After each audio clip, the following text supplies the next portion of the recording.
Hi there, everyone. I'm Shelby Myers with your Fox 10 News Now update. A government employee from Mobile accused of running a fraudulent scheme to bilk the government out of CARES Act funds pleads guilty. Kadarius Felion was a loan specialist with the Small Business Administration. He admitted that he guided friends and relatives through the process of making fraudulent loan applications. The fraud cost taxpayers hundreds of thousands of dollars. According to court records, he pleaded guilty today to conspiracy, wire fraud, and aggravated identity theft. 4 others have pleaded guilty or announced their intention to do so. Charges remain pending against a 6th defendant.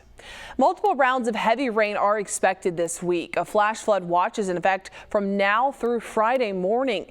With weather coming in, the waters of the Gulf may be getting choppy again this week. The rip current risk is expected to be high, so you can expect those red flags to be flying.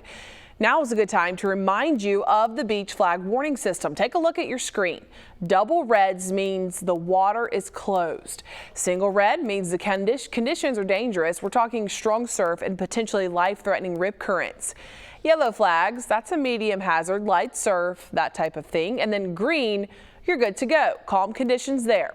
Sometimes a purple will be flying along with these other colors on your screen, and that just means some dangerous marine life out there like jellyfish or sharks are in the water. Even with vaccines going in arms by the millions per day across the country, some still have concerns about heading back to brick and mortar school next year. Baldwin County Public Schools is offering traditional and virtual school for grades K through 12. But enrollment is looking a little differently. Parents and students have between now and April 30th to apply to Baldwin County's virtual secondary or elementary school, a much shorter window than last year. Last school year, Baldwin County virtual schools had about 8,000 students, with about 5,000 of them switching back to traditional in-person classes throughout the last school year. This time around, students will not be able to switch back and forth once school starts in the fall. Virtual schools still remain a great option for those wanting to play it safe and works much differently than distance learning. Well, we're not sure what enrollment's going to look like. We're hoping it's going to be high because what we offer is a personalization and a flexibility that will fit a lot of students' families at this time. And Baldwin County school teachers and staff have gotten the chance to be fully vaccinated, allowing the school system to slowly relax some COVID mask restrictions. For those heading back to traditional school next year, the enrollment process will remain the same, with registration opening up at the end of the school year via SNAP code. As usual, keep in mind the enrollment process for secondary and elementary virtual schools vary. For more information on how to apply, just head to our website, fox10tv.com.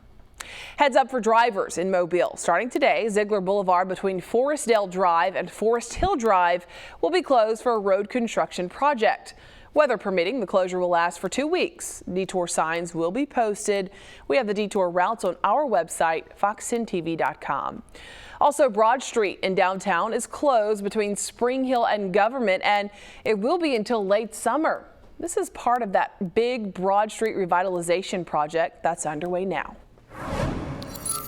Here's what we're tracking across the Gulf Coast with a wet weather pattern expected this week. A flash flood watch in effect for the western side of the area, including Mobile County and Baldwin counties. That's in effect through Friday.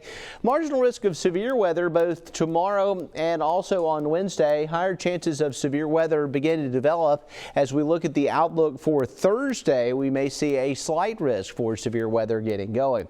Futurecast modeling is hinting at quite a bit of rain this week. We could see about 5.5 inches of rain.